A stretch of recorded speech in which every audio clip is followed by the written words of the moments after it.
अब मैं आपके बीच में श्री अन्नामलाई जी को बुलाना चाहता हूं। मैं चाहता हूं जब तक स्टेज पे आए तालियों से जोरदार स्वागत करिए आप लोग श्री अन्नामलाई जी का।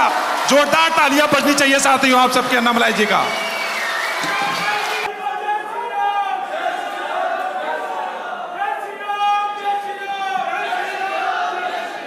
अन्ना धन्यवाद सर। मित्र हाल में पूरा दिल्ली प्रदेश का social media volunteers influence last 2 hours में बहुत patient you are sitting here and it is a very important time all of us are meeting because the elections in Delhi are in May 25 and it's a very important election, capital city, 7 constituencies. Most of the narrative Delhi में हो सकता, इधर reputed journalist है, reputed influencers है, कांग्रेस का left liberal ecosystem में पूरा देश का विरोध क्या इन्फ्लुएंसर्स है दिल्ली में बहुत ज़्यादा है। सो दिल्ली में it is important our social media influencers they set the truth. हमारा पास स्टेज में चीफ गेस्ट दिल्ली प्रदेश का अध्यक्ष वीरेंद्र सचदेव साहब है, हमारा वाइस प्रेसिडेंट दिल्ली का बीजेपी कार्यकरण का अध्यक्ष गजेंद्र यादव जी है, सोशल मीडिया का इंचार्ज रोहित उपाध्याय जी है, हमारा आईटी हेड पुनीत अग्रवाल जी है, our state organising secretary Pawan Rana ji है, our media friends are here. Friends, they have given about 40 minutes for me to talk to you. I'll take about 3 parts I would like to discuss with you. I never believe in the word called narrative. There is a difference between narrative and truth.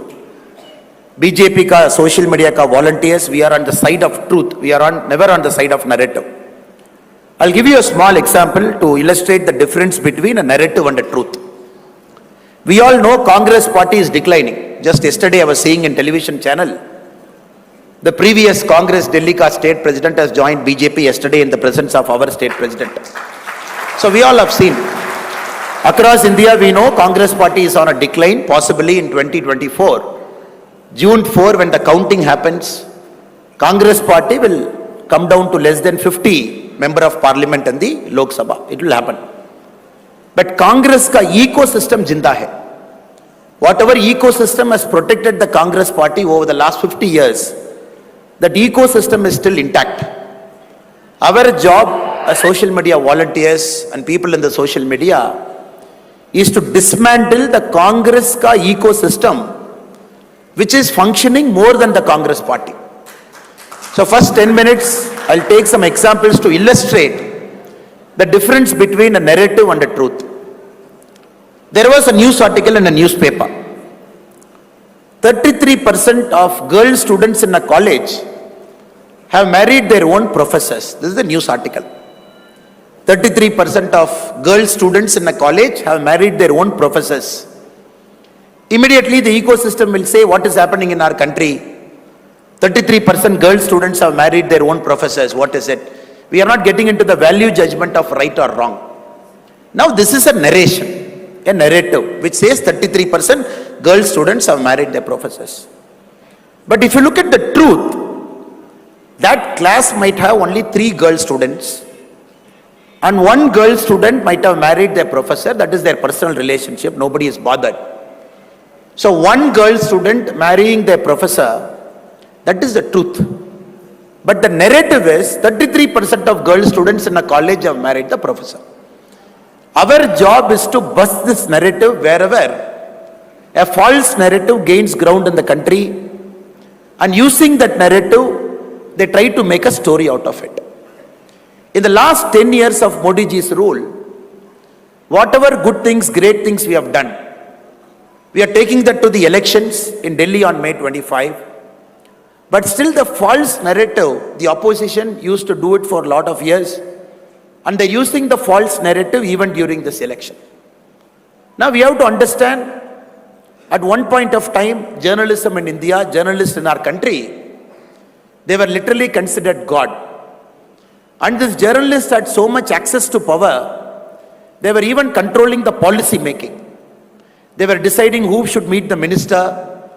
If you observe carefully the Neera Radia tapes of that era, some of our top journalists in our country had unbridled access to power, to some of the top cabinet ministers. They even knew some of the policy decisions even before it happens. And many of the brokers had access to the ministers of UPA 1 and 2 through some of the journalists. So journalists believe they are God. And they were traveling freely with the top leaders. They had access to the Prime Minister. They were traveling in the same airplane along with the Prime Ministers to different parts of the world. Now after Modi ji has taken over our country as Prime Minister, from May 30, 2014, there is a difference. And everybody is treated equally. Nobody is given an extra access to the government. Even a journalist has to get information like the same source you and me can get the information. So this has created a cognitive dissonance. There is still a group of journalists belonging to the ecosystem who believe the institutions are collapsing simply because their access to power is cut. So this is why our social media volunteers, people who are sitting in this room, we have a very important role to play, not only during the elections, even before the elections also. Before I get into some of the political aspects which we need to discuss, I'm still on the narration part. Just yesterday, there was a news article from Reporters Without Borders who said the press freedom in India is declining. And we all have read in the paper. Not only this, we keep reading a lot of articles in our newspapers which Indian media loves to cover in a big way. The institutions in our country are collapsing after BJP has taken over, BJP has come to the government. So very often they keep quoting a couple of indexes, press freedom index, the democracy index, to say, oh, in India democracy is declining. And many newspapers cover it prominently. Again, I'm giving this example as a second example to say how a narrative is set in our country by people who don't want to believe India is progressing. There is this Freedom in World Index which is covered largely, which talks about the democracy and civil liberty in each of the country. The Freedom in World Index is published by Freedom House based out of New York. India's civil liberty score, if you see, in 2018 was 42. In 2022, it has come down to 33. So now India's overall ranking has come down to 66, which India had during emergency. Emergency time में India का क्या score था? अभी Freedom in World Index has given the same score to us. Northern Cyprus, a country controlled by Turkey, is having a democracy score of 77, that is better than our country. Mongolia, which had a one-party system in 1990 till 1990, is having a score of 84, which according to Freedom in World Index is a free country. Now if you keep looking at it, this is a narrative. Now this will come in the paper, people will read it.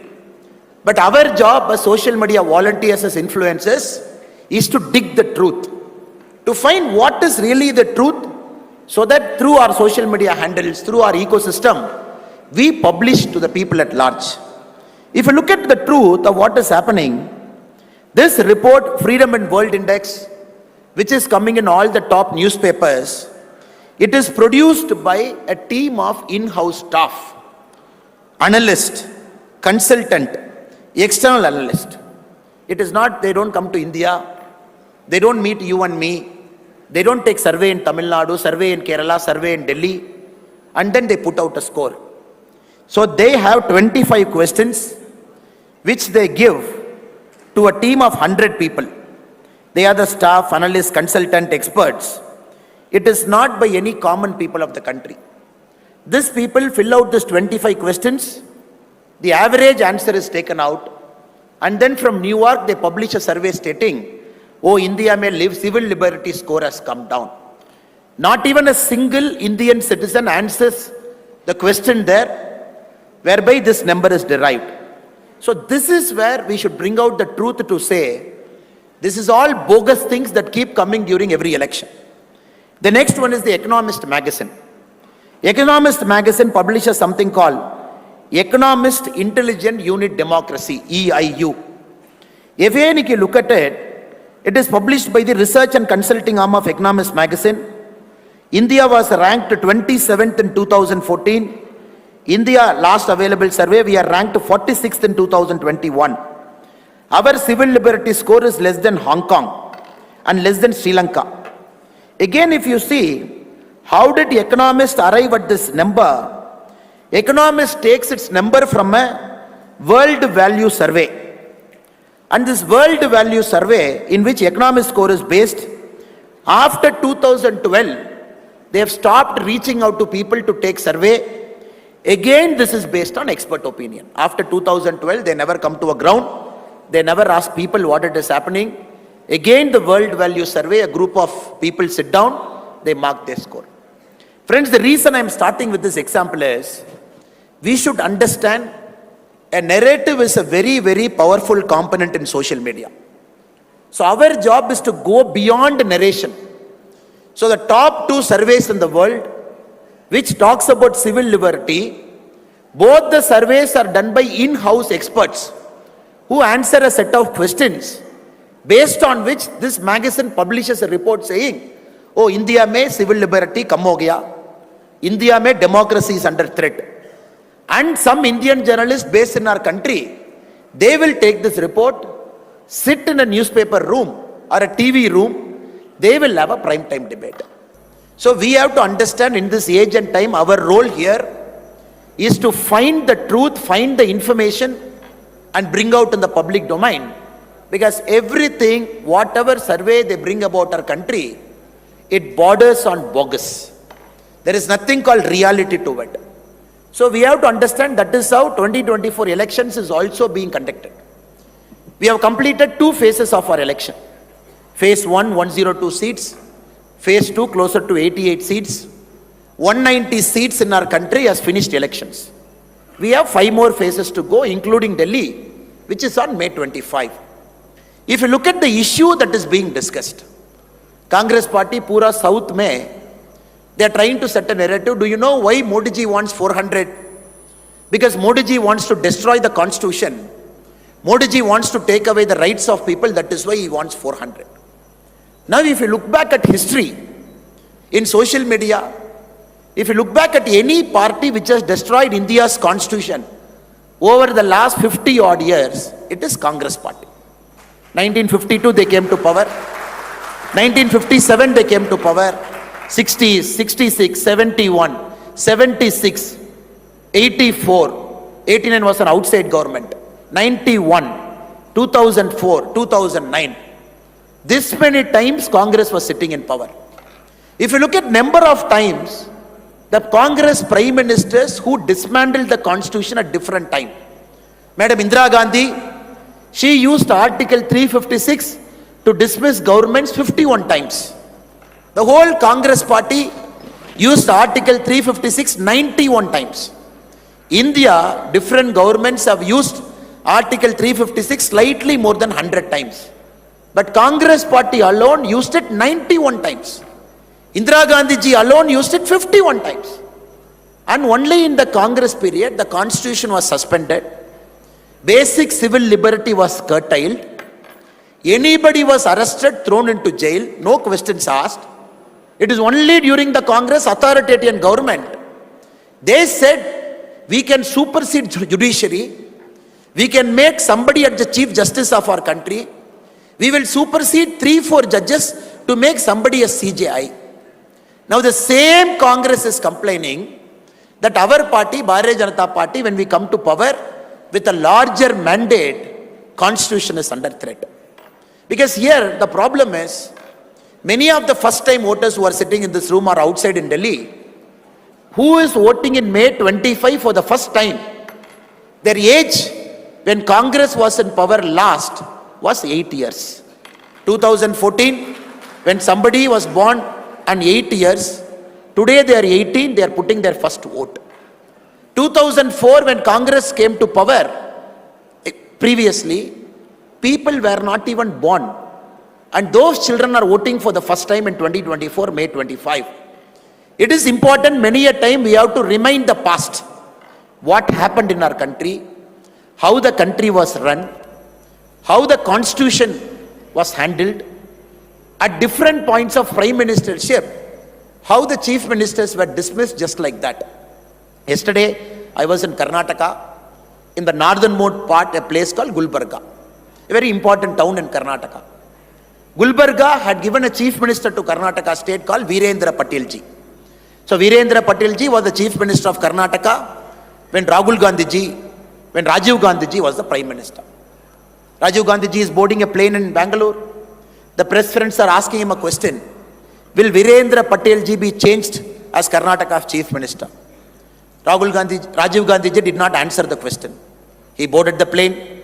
Even before the plane landed in Delhi, Virendra Patilji was changed as chief minister of Karnataka. We have to understand how Congress practiced democracy in our nation. Both internal democracy as well as external democracy. Because a party, how well it practices internal democracy, only then the party can practice external democracy. This is a party which suspended constitution, used Article 356 just like that, a piece of paper, dismissed governments, changed the chief ministers. If they felt anybody is threat to the Congress ecosystem in Delhi, if they felt anybody is a threat to Gandhi Parivar from any part of our country, if there is a powerful Congress leader emerging in Tamil Nadu, Karnataka, like Karmaveerar Kamarajarayya in Tamil Nadu, or Virendra Patilji in Karnataka, the first thing they do from here, sitting in Gandhi Parivarji's family, make sure that person becomes a zero. Make sure that government is dismissed. Make sure new person is brought to power like a doormat.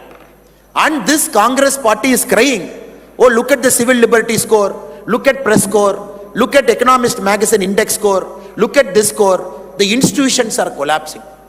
If it is one government in 10 years, which never used 356 illegally, which respected the constitution in every single forum, which made sure even in 2014 when we had 283 MP, even in 2019 when we had more than 300 MP, we never brought an act called Ram Temple Act in Parliament. We never brought an act.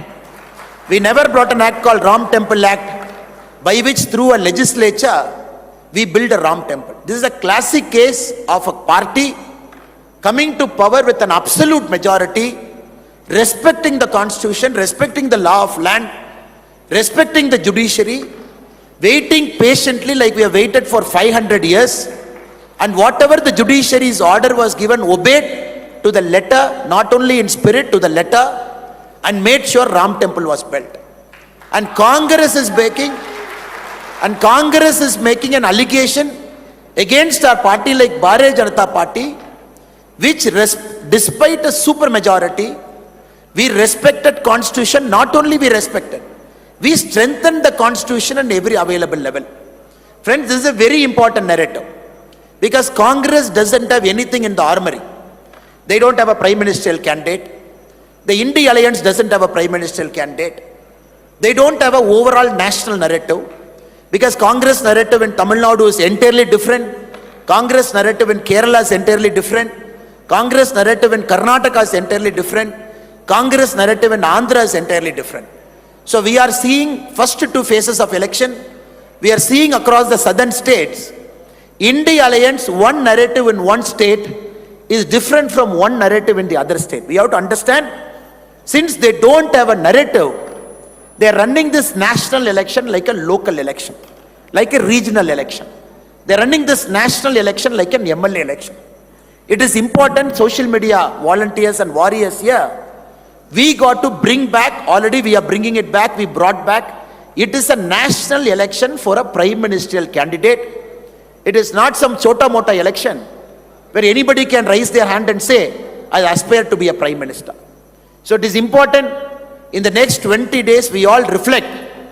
This is not for Delhi, this is for the country. And it is important in the country when we get BJP MPs, NDA MPs across the board, the national capital should have a sweep where all these 7 BJP MPs, once more, people give responsibility to them. Across Delhi, we all have Bharatiya Janata Party member of parliament across Delhi. So it is important, the truth that we tell, it is important the truth that we tell is it's a national election. It is not a narrativeless election. This election is for Modi ji, and this election is for all the 10 years of hard work Modi ji has put. And why we need 400? We need 400 to strengthen the constitution. Brothers and sisters, there is one more narrative Congress is running. Oh, why LPG cylinder is not given for 100 rupee? Why petrol is not given for 10 rupee? Why diesel is not given for 5 rupee? If you look at the manifestos of political parties in southern part of our country, DMK in its manifesto said, when we come to power, we will give LPG at 500 rupee. When we come to power, we will give petrol at 50 rupee. When we come to power, we will give diesel at 65 rupee. This is the manifesto which they were talking. So please vote for us, not for national security, not for anything else, not for economic growth, but we will reduce LPG, petrol and diesel price for you. Now we have to understand one thing. If you look at Congress party, or if you look at the political parties which are giving that manifesto, every election they keep saying this. Mr. P. Chidambaram, who was our finance minister during the Congress time, was an expert in lie. If there is a liar and chief of Congress, the title should be given to Mr. P. Chidambaram, who was our finance minister. Because he brought in a system where they said, oh, 2013-14 we will reduce petrol price, and not only will we reduce petrol price, we will artificially bring it down. How did they do it? First time in our country, Mr. P. Chidambaram issued something called petrol bond, gas bond. They issued bond to the public. They said, you please pay, get this bond. We will redeem the bond after 10 years. And using that money, we will reduce petrol and diesel price. If you look at the data, the petrol bond that UPA2 issued to artificially reduce the petrol and LPG price by issuing bond. If you look at the date of redemption, a government of India has to redeem a bond, 7/3/2015, which means the first bond got redeemed, the government of India will pay money. 23/3/2015, second bond, we will pay money. Now I am reading the data for you, kindly listen.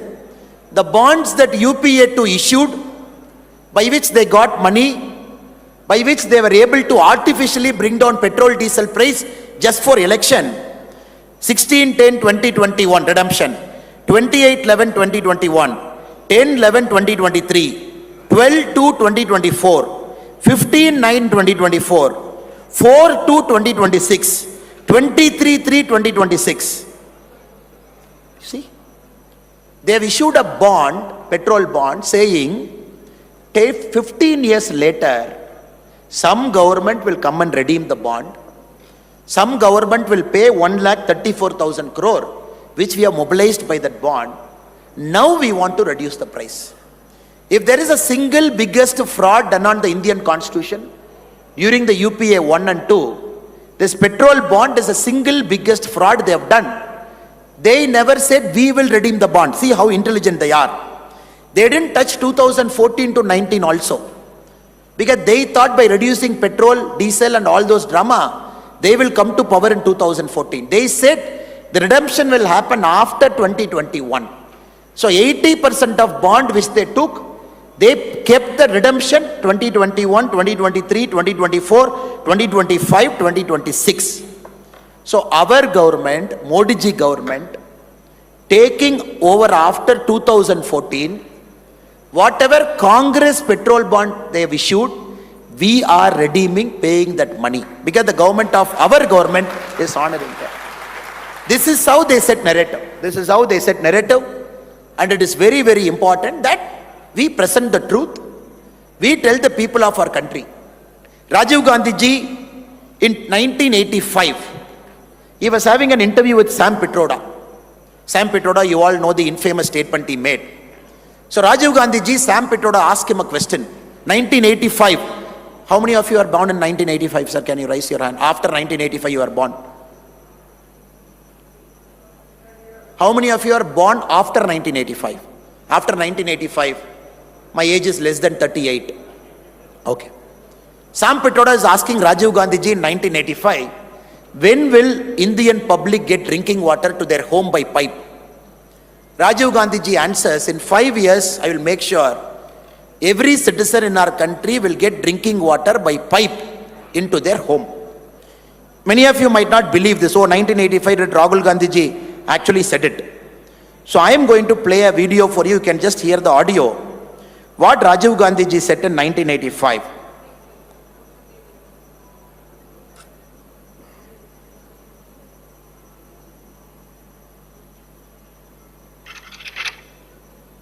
That we will give drinking water in 5 years. In 5 years. So 1985 he says, we will give drinking water to every single person in our country in 5 years, meaning by 1990. When Modi ji announced the same scheme, Jal Jeevan Mission, 2019, August 15, when Modi ji announced it, that every household will get drinking water by pipe. So at that point of time, India had 16% houses which had drinking water coming by pipe, 16%, which was 3 crore 24 lakh houses. Which was 3 crore 24 lakh houses. Now today, if you look at number of houses that is having drinking water by pipe, it is 76.28%. Now we have to understand what Congress said in 1985, what we are delivering now.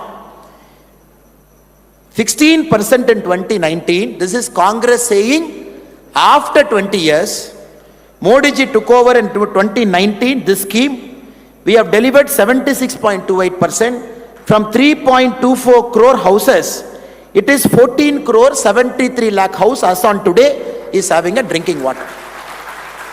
Again, Congress wanted to give house to our poor brothers and sisters who didn't have a concrete house. They were running this scheme in the name of Indira Gandhi ji. Throughout their tenure, 40 lakh houses were given in Indira Gandhi ji's name to the so-called poor. They said 40 lakh house we have given Indira Gandhi Awas Yojana. You have to understand the breadth. 53 years of Congress rule. 2014 to 24, we have delivered 4 crore houses, PM Awas Yojana. Now it is very important in this election, every voter should know this is a election between performance and non-performance over 50 years. This is an election of performance over 10 years and non-performance over 70 years. These small things, which sometimes gets forgotten, needs to be mentioned. I am going to play you a video of Rahul Gandhi ji, a recent video. I request you to kindly listen to this audio again. तो जाति जनगणना से पूरे देश को पता लग जाएगा कि हिंदुस्तान का धन कहां है, किसके हाथ में है, पिछड़ों के हाथ में कितना, दलितों के हाथ में कितना, गरीब जनरल कास्ट के हाथ में कितना, महिलाओं के हाथ में कितना, पूरा साफ हो जाएगा सबके सामने। उसके बाद न्यू पॉलिटिक्स शुरू होगी। ओके। ऐसे कभी नहीं खड़े होंगे। अभी ये कह रहे भैया मुझे नहीं मालूम, तब कहेंगे भैया मेरे 50% लोग हैं, मेरे 2% धन है, मुझे 50% धन चाहिए। सीधी सी बात होगी। तो ये हमारी सोच है। जाति जनगणना पहला कदम है और ये सिर्फ जाति जनगणना नहीं होगा, ये इकोनॉमिक सर्वे होगा। Now we have to understand when our Honorable Prime Minister sir is talking about the Congress very devious plan of economic redistribution. It is important, social media, our warriors who are here, it is important that we dig into it. After Prime Minister sir has spoken about the devious plan of Congress, it is important that we take this message to every single household. J.R.D. Tata was a close friend of Pandit Jawaharlal Nehru ji. After our independence, first government, J.R.D. Tata ji was having a conversation with Pandit Jawaharlal Nehru ji, our first Prime Minister. In one of the conversation, J.R.D. Tata was mentioning, Nehru ji, हमारा public sector unit में थोड़ा सा profit होना पड़ेगा. The PSU should generate profit. It cannot be loss making in its life. Pandit Nehru ji replies to J.R.D. Tata, Tata ji, आप profit का word मत बोलना, वो डर्टी वर्ड है. मेरा को पसंद नहीं है प्रॉफिट डर्टी वेडर, आप मत बोलना. This JRD Tata ji records the conversation he had with Pandit Nehru. Later, JRD Tata ji writes a foreword for a book about Tatas. In that book, JRD Tata writes, if at all India's first Prime Minister was Sardar Vallabhbhai Patel ji instead of Pandit Nehru, probably India's economic prosperity and economic path would have taken a different turn. Now what Congress is speaking, because we have to understand, in the first election, 1952-57, Communist was the second largest party. Communist Party had more number of MPs after Congress. Communist Party had this radical idea that economic redistribution has to happen like the model that is followed in Russia and China at different points of time. So our state, Rajaji, Chakravarti Rajagopalachari, our Governor General, he opposed this idea. He started a party called Swatantra Party. Swatantra Party was a direct competition to Congress Party, though Rajaji was part of the Congress Party initially. There, JRD Tata again writes a letter to Nehruji. You have to understand the context in which Rahul Gandhi ji is speaking. Now it is important, we have to understand what is their plan. And through our channels, it is important we take it to the public at large. JRD Tata writes to Pandit Jawaharlal Nehru, we don't want Communist Party as number 2 in the parliament. India needs a responsible opposition. So we are going to fund the Swatantra Party also. Of course, we will give more money to Congress. Little money we'll give it to Swatantra Party. And Nehruji writes back to JRD Tata saying, that is your wish, but Swatantra Party can never be an opposition in our country, you take my word. So Nehruji was unhappy with Tata's giving money to Swatantra Party because they don't want a radical party in our country who can do what Russia and China did with the citizens. Now Rahul Gandhi ji, after the Congress manifesto, at multiple times, he has spoken not only is a caste census, but we have to do a financial census. And this financial census will capture the economic data of each person and his family. Based on this, Rahul Gandhi ji goes one step further to say, if somebody is having 2%, if somebody is having 50%, he says they have to correct that imbalance by making sure somebody is not having a 50%. Sam Pitroda ji goes one step further to say, in America, when there is a wealth tax of 55%, why not? It's a time to have debate in our country. Now you have to understand, the Congress DVS plan is very clear. Whatever gains we have achieved, in the last 10 years, we have taken 25 crore people in our country out of multi-dimensional poverty. 25 crore people we have taken out of poverty. And we have done some miraculous things. Miraculous things we have done. We have built 4 crore houses, which is more than the population of Australia. Which is more than the population of Australia. In 10 years, we have delivered 4 crore houses. If you look at the number of houses which got drinking water, as we have spoken previously also, 14 crore houses have got drinking water to their home, which is more than the population of Germany. If you look at the number of people who have got Mudra loan, in our country, the number of people who have got Mudra loan, so that they can run an industry of their own, they can generate economic output.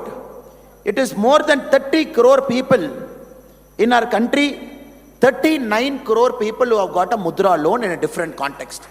This is more than the population of Brazil and many European countries combined. So this is our idea of making sure people who are in the bottom of the pyramid, you give them every means possible so that people have a fighting chance. Somebody is not able to get ration. Give ration to 80 crore people. Not having a house, give a house with subsidy of 2,71,000. When he came to power in 2014, 64% of India had LPG. We have made it 100%. This is a way where we are taking care of have-nots in our economic model. The Congress model, which talks about radical redistribution, has to be killed in the thinking only. That is why it is very, very important, the volunteers who are sitting here, not only you talk about Rahul Gandhi's statement, Not only you talk about Sam Pitrodaji's statement, you go back to what is Congress' original idea right from 1952. Be it Pandit Jawaharlal Nehruji's thinking, be it Indira Gandhiji's thinking, be it their thinking at different points of time, how they want to snatch the hard-earned wealth of anybody who's in this country. So this is a very, very important election where Congress, through its ecosystem, having this radical idea, can sneak into the back door. They can put all their economic theories to rest, conduct a caste census along with conduct an economic census, do an X-ray of this country, question you and me why we are having 2 cars, question somebody why they are having 2 bikes, question somebody why they are having 100 grams of gold, question somebody why they get paid this much money as a salary. So this is fundamentally a big disruption to our way of life. Congress is planning. That is why it is equally important, people who are sitting here, we dig through the Congress design, talk about it so that it becomes a choice where any voter before going to the polling station will look at this choice, they will vote. So my humble request to all our social media warriors who are here, there is a narrative which they might set. It is important we set out the truth. And our truth becomes a positive narrative over a point of time. So that we tell the people of our country that we are here. When P. Chidambaram ji in his last speech as the Union Finance Minister, he said, in 2044, we will become the world's 3rd largest economy. He said 2044, we will become the world's largest economy. Because we all know, when Congress came to power in 2004, we were the world's 11th largest economy. When Congress left power, we were the 10th largest economy. It took 10 years for them to climb 1 spot from 11 to 10. For us, it took 10 years to climb from 10 to 5. This is very important. The people of our country can have to understand. The Congress thinking is to make India the 3rd largest economy in 2044, which Modi ji is going to do it in 2027. Meaning we are saving 17 years of how Congress was thinking. That is why, ladies and gentlemen, it is very important, all the social media warriors who are sitting here, we got to convince the people of our country that our model has delivered. Our model is not incremental, it is leapfrogging. We are not adding one to it. Whatever the country was in 2014, we have doubled. Airport 74, we have taken it to 151. Number of universities, we have doubled. Number of medical seats, we have doubled. We have increased the pace of building national highway 3 times. If you look at any data, our country, we have doubled, tripled any indicator over the last 10 years. So people have to understand that Modi ji is going to double this in the next 5 years. 2027 will become the 3rd largest economy. 2047, the goal. That is the importance of Vikshit Bharat. When Modi ji is talking about Vikshit Bharat, it is important in social media, we add strength to that Vikshit Bharat argument. We add data to it. We add strength to that argument to say, yes, where the country was, where the country is now, where the country is going to be in 2030, 2045, and where Modi ji is going to take. If you look at all the 193 countries in the world, 2023, India was the fastest growing economy in the world. We were the fastest growing. Now, that is not important for us. International Monetary Fund says, in the next 20 years, India has got all the potential to average out and grow faster than any other country in the world. That is important to us. And this did not happen overnight. This happened by building systems. In the last 10 years, we have built systems. We have made sure the system is performing. And we are making sure this system is going to deliver results. You just look, sir. Yesterday, the GST data collection data has come in our country. I am going to read out some of the data for your information. The GST, what each state is contributing. Now, if you look at the data, Haryana, a state like Haryana, where BJP is in power, in 2023 April, we are taking April as a month, Haryana contributed 10,035 crore. 1 year later, 2024 April, Haryana is contributing 12,169 crore. which is an increase of 21%. If you look at Uttar Pradesh, where we are in power, where you build a model, 2023 April, we have contributed 10,320 crore UP. 2024 April, UP has contributed 12,290 crore, which is an increase of 19% in 1 year. If you look at Maharashtra, which is India's largest economic state, 2023 April 33,000 crore, 2024 April 37,000 crore, which is 13%. If you look at the state in which I come from, Tamil Nadu, 2023 April, Tamil Nadu we contributed 11,500 crore. 2024 April we are contributing 12,000 crore, which is an increase of 6%. Now this is a model that is working. Wherever BJP states are in power, you can look at the data, you can just take out BJP states in power, you can take Congress states in power, you can state Dravidian parties in power.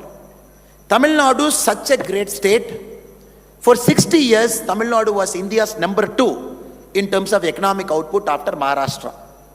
Now Uttar Pradesh has overtaken us 3 months before. Haryana GST tax collection has almost equaled us. A small state like Haryana, a big state like Tamil Nadu with 8.5 crore population. Though I feel bad as a Tamilian that all states should compete aggressively, there should be a healthy competition among us to say, oh, you did this, I am doing it. Now Tamil Nadu politicians, Dravidian parties, what they say, no, UP is growing, Haryana is growing because Modi ji is giving good care to those states. Modi ji is not giving good care to Tamil Nadu. This is how the election, MK Stalin ji's narrative. But GST is purely based on consumer spending. In each state, whoever is a person in that state, he is spending. So this data has got nothing related to what government is doing for each state. Haryana is doing 21%. UP is doing 19%. Maharashtra doing 13%. Karnataka, only Congress has come to power 11 months now. If you look at the previous data, 9% when BJP was in power for a long time. Tamil Nadu 6%. So this is why we have to understand many states, including Tamil Nadu, to hide their inefficiency, they are creating this north-south divide. We have to understand. States which are not generating income, which are very corrupt, which have got parallel sources of power like Tamil Nadu, the chief minister doesn't make decision. His son-in-law and son makes decision. Telangana for a long time, the chief minister never makes decision. The son-in-law and daughter makes decision. If you look at Telangana now, the Congress CM doesn't make decision. Somebody in Delhi makes a decision. If you look at all the states, including Kerala, which is complaining north-south, if you look at GST data, we know why BJP governing states are performing, why non-BJP states are not performing. This is a very powerful argument to make that our system is working, our model is working. That is why in India also we are seeing a miraculous growth when compared to states that is governed by Congress. Now other argument they make, especially in South, which is very important in Delhi also, which Aam Aadmi Party keeps making. When Indira Gandhi ji came as Prime Minister, there has to be a formula for devolution of resources. All states contribute money to center gives back money. Article 275 mandates, center should give back money. Article 280 mandates how Finance Commission should function. When Indira Gandhi ji madam was there, they said all the money coming to Delhi, when it is given back to states, 60% weightage is given to population. In 1960, 2060, 50% weightage to population. Now anybody who is complaining, oh Delhi is taking all the money, it is giving more to BJP state, it is not giving to a state like AAP, which is governing, or Punjab where AAP is governing. Now we have to understand the Article 280, the Finance Commission, the 15th Finance Commission formula is very clear. Income distance 45%, population 2011 15%, not 60% which Congress brought. Area of a state 15%, forest cover, ecology 10%, demographic performance 12.5%, tax efficiency 2.5%. India, whatever we do it by a formula. And based on that formula, the money goes to each of those states. That was a narrative in phase 1 and phase 2. the political parties were trying to say, no, we are not getting enough money, but BJP ruled states are getting more money. Friends, it is very, very important. So all these overarching themes, be it a LPG, be it a gas price, be it the oil bond, and be it the GST collection, and be it the performance that we have done over the last 10 years, we got to talk with data over the next 10 years till May 15. I am not going to burden you with more data. The reason, brothers and sisters, I am presenting data to you is just to substantiate that as social media warriors, it is important we back argument with research. It is important we bust a narrative with research. When somebody is talking about civil liberty, somebody is talking about press freedom, we bust it with the data. So next 20 days, I only request you, all the 1,000 people inside this hall, you take 5 narrative. Each of you should take 5 narrative. It is not necessary. We all know Modi ji is great. We all know Modi ji is going to come back to power. We all know AAP has got no chance. We all know the political model in Delhi, where a party which is founded against Congress is an alliance with Congress facing this Lok Sabha election. People know it. But my request to all the social media warriors who are here, take 5 issues. You write a story about it. You make a video about it. Put it in your WhatsApp channel, social media channel, Instagram, Twitter. Don't write 2 lines. Don't write 1 line. Please don't write somebody is great. We have to say why Modi ji is great. The whole of India knows, whole of world knows Modi ji is great. But can you substantiate with 5 points why Modi ji is great? 5 performance index that differentiates Modi ji from other leaders. 5 performance index that differentiates BJP from other government. 5 performance index that differentiates BJP from Aam Aadmi Party. 5 performance index that differentiates BJP from Congress. My request to you is, as social media warriors, take this as a challenge over the next 20 days. We are winning all 7. That is great, sir. But can we set a narrative from the capital city on each of the things that Congress and India Alliance leaders are saying to set a false narrative? Constitution. What BJP has done for the Constitution. Atal Bihari Vajpayee ji, he got one opportunity to nominate a Rashtrapati. Whom did he nominate? He nominated a Muslim from Tamil Nadu, APJ Abdul Kalam ji. Narendra Modi ji got 2 opportunities to nominate Rashtrapati. Whom did he nominate? He nominated Ramnath Govind ji, who comes from a SC community, our brother. When Modi ji got the second chance to nominate the Rashtrapati, he nominated Draupadi Murmu ji, who comes from a ST community. This is the respect BJP has given to Constitution. And be it the strengthening of Constitution. Uniform Civil Code, in our manifesto we are saying we are going to bring it back.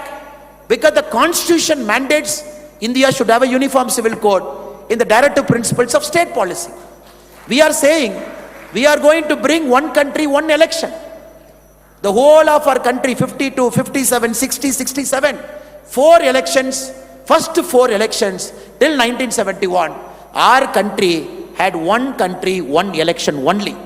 Till Congress started dismissing state governments, this order got changed. That we are bringing it back. That is part of our manifesto. So any statement that is written in BJP manifesto, we are strengthening Indian Constitution, like how Dr. B.R. Ambedkar ji wanted. But that point of time, some things were put in directive principles of state policy because somebody opposed it. Something was not put in fundamental rights. Something was put in fundamental duty. Something was put in directive principles of state policy saying, when the conditions in our country improve, the government of the time can implement. So this is very, very important. The friends here, you have to make a narrative, make a truth to say why we need 400. We need 400 seats to strengthen the Indian Constitution, to actually do what Dr. B.R. Ambedkar ji envisaged in 1947 to 50, before the Constitution was presented, by which all these people dismantled a part of our Constitution at different points of time. We want 400 to strengthen the Constitution. This is a very important truth. All of us have to say why we have done it, what we have done it, what we intend to do in the next 5 years. The second one is our economic model. Now a Congress party says, we are going to give 1 lakh rupee to a poor. Now, Congress has to classify what is poor. Is it 20 crore? Is it 30 crore? Is it 40 crore? Is it 45 crore? Now, if you look at our budget, which is 44 lakh crore, in social media, people here, we got to argue a case, 44 lakh crore central budget, 6 lakh has gone to defense, agriculture this much, education this much, urban infrastructure creation this much. We have given money everywhere. We are giving money to the people. We are giving money to the state. If Congress is saying we are going to give 1 lakh rupee to the so-called poor, there are 40 crore poor in our country, which is 40 lakh crore. Where is the money? Is Rahul Gandhi ji going to have a note printing machine in his office to generate 40 lakh crore? It is important in our social media, the warriors who are sitting here, we argue our case. We tell the people of our country how disastrous the Congress policy is. Not only is the wealth redistribution, what Pandit Nehru ji said, what Indira Gandhi ji did, after that what Sam Pitroda ji is saying, after that what Rahul Gandhi is saying, what is the devious plan Congress is having in hand. Please make a narrative in the next 20 days. Please focus on not only the incremental changes we have done, but the leapfrogging changes we have done. Doubling, tripling of all indicators, be it Jal Jeevan, be it our what do you want to become? Do you know what the girl told me? She was about 9 years. She told me, Mama, I want to become a social media influencer. I asked her, Acha, what do you want to do? She said, no, I have already started a YouTube channel. In my garden, whatever planting we do, I do a story. Brothers and sisters, we have to understand social media influencer is a serious business. And in BJP, anybody who is a social media warrior, who is operating our handle, who is arguing for Modi ji, we have to understand, we are not influencers, we are truth seekers and truth setters. We have to seek truth, we have to set the truth, and people of our country has to read the truth. For that to happen, there is no biggest influence in our country than Narendra Modi ji. He influences everybody, youth, women, farmer, everybody. My last humble request to all of you is to see the series of interviews Modi ji has given in the last 1 month. Times of India carried a 4-page interview. He has given interviews to all the major channels, 1 hour, 1.5 hour, 2 hour. Every single data is available inside. Modi ji has argued a case why we need 400. Modi ji has argued a case why we need to come to the power for the 3rd term. Modi ji has argued what difference the 5 years is going to make. My request to all of you is, next 20 years, 20 days, let us not put a 1-line statement in social media. Let us not put a 3-line statement. We will put a long statement, we will put a video, we will argue our case, we will threadbare discuss the fraud nature of Aam Aadmi Party, the corrupt nature of Aam Aadmi Party. Only the media build-up Aam Aadmi Party was able to generate for some time.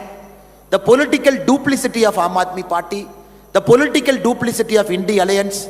My request to all of you is to put a video, is to put a long thread. And each of you, let us take a personal responsibility. We will take 5 subjects. 5 subjects will be on constitution, it will be on democracy, it will be on economics, it will be on our government, it will be on Delhi. We will take 5 subjects, we will do research, we will post it in social media. Thereby, we will generate a mass movement for the Delhi Bharatiya Janata Party, where all the 7 candidates across Delhi will again once more win with a sweeping majority. So I request all the people who have come here, this is our contribution to Modi ji. This is our contribution. This is our contribution to Modi ji as a personal example. We can influence 100, 1,000, 1 lakh, 10 lakh, 1 crore. With a single cell phone we can do it. A cell phone is a very powerful tool which if spoken the truth in a right way with emotion, people will listen. And Sachdev sir was telling somebody that we are doing pretty well in social media. I think all of us are doing pretty well in social media because we speak the truth. People will read through a fraud post and an original message. So my request, next 20 days, let us generate a chain. Today, Delhi with Modi ji is the hashtag we are having. So this, if it can become a mass movement in the next 20 days, if each of us can influence our accomplice, our friends, our relatives, our mitras who are there, with truth, if we do it naturally, Delhi with Modi ji will hit 1 crore just like that. Because I can tell you, in our state, before 2019, when Modi ji used to come to Tamil Nadu, the DMK party used to trend a hashtag called Go Back Modi. When we look at that hashtag, where it is coming, somebody from Uzbekistan, somebody from Pakistan, somebody from small countries with bots, they will say, Modi, go back. So 2021, after election, we took it up a challenge. We told our social media warriors, if DMK is trending, go back Modi, welcome Modi, vanakkam Modi should be minimum 20 times of it. But we will not take recourse to Pakistan, we will not take recourse to Uzbekistan, but we will disseminate truth. We will attract the common people to participate. Not only BJP social media warriors will do Delhi with Modi ji. A common person with no connection to BJP, a common person who is not part of our social media cell, he has to tag, she has to tag Delhi with Modi ji. For that to happen, which we tried in Tamil Nadu, Vanakkam Modi ji, common people should participate. So we have done 1.5 million. 1.5 million Vanakkam Modi ji. We have done 1.2 million. So whenever we do, the Go Back Modi has never crossed 40,000. That too, the whole DMK office bearers, including Chief Minister M.K. Stalin ji, when he was an opposition leader, he tweeted Go Back Modi. Now we challenge the ecosystem of DMK, wherever you are sitting in the world, we will do 15 times Vanakkam Modi of what we are doing. It's a challenge we have taken on. And last 3 years we have made sure taking on a party, taking on a governing party, whenever they say go back Modi, we do 20 times more than that, 30 times more than that. I think it is possible because we got to inspire a common man to come join our movement. That inspiration can happen only when we start speaking the truth, elaborate truth, so that a common man doesn't have the time. A common man doesn't have the time to see, oh, oil bond, is samay mein issue hoga, oh, 2026 tak ye oil bond hai. He doesn't have time. A common man doesn't have time to understand World Press Freedom Index is nothing but a bogus. A common man doesn't have time to understand, oh, this is how tax devolution is happening. A common man doesn't have time to understand, oh, this is the narrative that Congress is trying to set. It is important through video, through audio, through longer messages, we seek truth. We put out truth. That is the basic job of us, so that a common man comes inside. He becomes a part of this movement. I am very, very sure in the next 20 days, all of us will work very, very hard. All of us will set out truth. All of us will dig more research. All of us will see Modi sir's interview. All of us will take data from it in our own language. Delhi has got multiple people. There are Tamil people residing in Delhi in a big number. People who speak Bhojpuri are sitting in Delhi in large number. People who speak Bengali are in Delhi for a large number. I would only request the social media cell of Delhi BJP Pradesh to make sure the information goes out in multiple languages. The information goes out in Tamil, the information goes out in Bengali, the information goes out in Bhojpuri, the information goes out in Punjabi, the information goes out in Hindi. Because this capital city where it's a cosmopolitan, every language speaker is here. He might know all languages, he might know Hindi, he might know all languages, but still to emotionally connect, the truth has to be in his mother tongue, her mother tongue. In their mother tongue, the truth has to go. I would encourage all people who are assembled here who speak multiple languages, make it a point to tweet in Hindi, make it a point to tweet in English, make it a point to tweet or and put on Instagram in different mother tongues. The Delhi voters can speak. When we do it, I'm 100% sure a mass movement can be created here. 1 crore hashtag we can generate Delhi with Modi ji in the next 20 days. It will be a momentum shifting thing that can happen in Delhi. So I've taken a lot of your time. I once again thank our Pradesh Adhyaksh Virendra Sachdeva ji, who's here and who has given the opportunity for me and others to come and assemble here. You all have come with a lot of enthusiasm. It is a family. All of us are part of Modi Parivar. There is no differentiation among us. Once we take the cell phone, all of us work for Modi ji. There is no difference between us. I request in Delhi, let us make history once more. Even if two partners in crime like Congress and AAP, they join together, still we will defeat them with an even larger margin than 2019. Let us use social media effectively. Let us spread out the truth over the next 20 days. Let us set 5 narratives in mother tongue in different languages in Delhi so that this becomes a movement in the next 20 days. I thank all of you for your patient listening and for your patience. Thank you so much. Bharat Mata ki jai. Thank you so much, respected Sri Anna Malai ji. Thank you so much.